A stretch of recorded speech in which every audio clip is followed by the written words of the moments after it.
Had Gussie Pankin looked up from her machine, a movement that would get her salary Dr. Dollar, she would have seen what the lazy Sadie Kupla saw in the window overlooking Washington Place. The late March breeze was causing the orange curtains to billow, the serrated orange curtains, though the window along Washington Place had never had any curtains. Then the wisps of orange turned into waves, a rumbling swell that poured over the sills into the shop, engulfing the bins of scraps, torching the bales of unfinished wastes heaped atop the oil-soaked tables. By the time Gussie had turned to see what Sadie was screeching about, her shrieks echoed in a chorus all up and down the long rows of work tables. The fire was advancing like a mob of ragged hooligans. Gussie's first impulse was to do nothing. She was tired, and this wasn't the first time she'd been the victim of hooligans. Hadn't they driven her family out of their home back in Dulgach, forced them to cross an ocean to a rat-hole flat on Broome Street, where she lived with a crippled father and her bedwetting little brother, who must nevertheless be honored as a prince?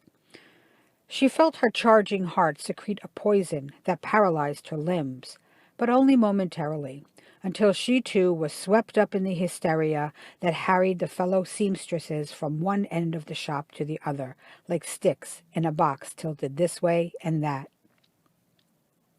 At the door to the Green Street stairwell, which opened inwardly, the knot of workers rushing to escape was stalled, and unable to squeeze through the narrow gap, they began in the thickening smoke to claw and flail at one another.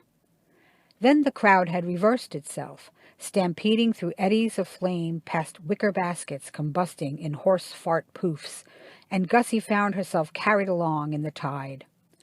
At the door on the Washington Place side of the shop, which was always kept locked by management for reasons known only to them, a burly fellow with a handlebar mustache had hurled his weight against the metal plating, leaving it concave, though the door never budged from its jam.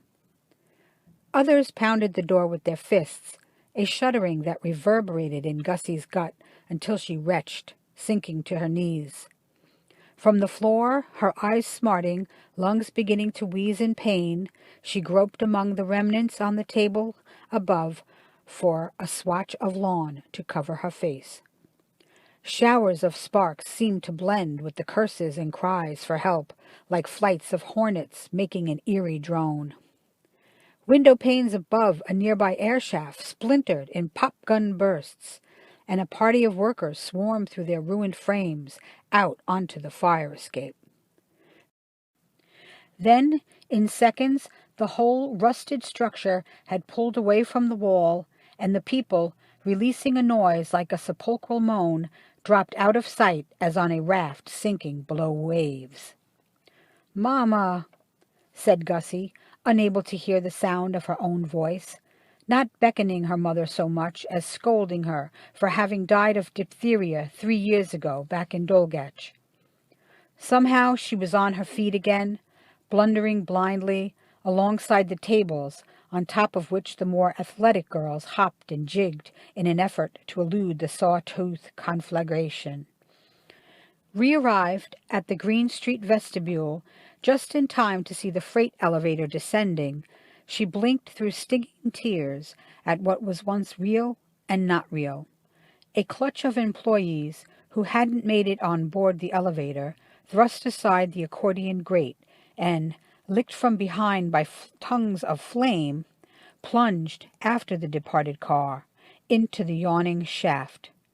She saw a pretty girl spinning like a top to try and unravel the fiery helix of fabric she'd wound about herself for protection, and another with a torch in place of her hair. One shouted something in broken English about having to meet Gaspar behind the bottle alley. Another crooned idiotically in Yiddish. "Every little movement has a meaning all its own." Unaware that her own skirt had started to smolder, Gussie now wanted only to breathe. A wall of fire flapped like sheets on a line, then blew apart in a dragon's exhalation that chased the seamstress back towards the windows along Washington Place. In each of them were figures silhouetted against the failing afternoon light, who disappeared, only to be replaced by others who also instantly disappeared. Jostled and carromed around all sides in the choking atmosphere, Gussie half stumbled, half fell in the direction of the tall windows. Unconscious of having made a decision, she avoided the casement in which the girls tussled as if vying with one another to board a packed trolley, the window from which a tangle of girls tumbled like a flickering pinwheel over the ledge. Instead, she elected to mount the sill upon which a young man in a waistcoat stood, helping the girls to step one by one into space. With sleeves rolled, he bussed them tenderly on the cheek, then lifted them under their arms as in a dance before letting them drop. Now it was Gussie's turn, and with the aid of the gallant young man she had mounted the sill, stepped onto the ledge, and stood, vaguely aware of the sirens, the roar of the multitude below, their howls of alarm, indistinguishable from cheers. She saw the ladders extending several stories shy of the 9th floor, the plumes of water spraying so far from their marks. Letting go of the lawn hanky, which the wind carried over the sooty skylights and water tanks etched against a cobalt sky, Gussie imbibed the cool evening air of her oblivion, and felt her fear abruptly dispelled. In its place was pure rage.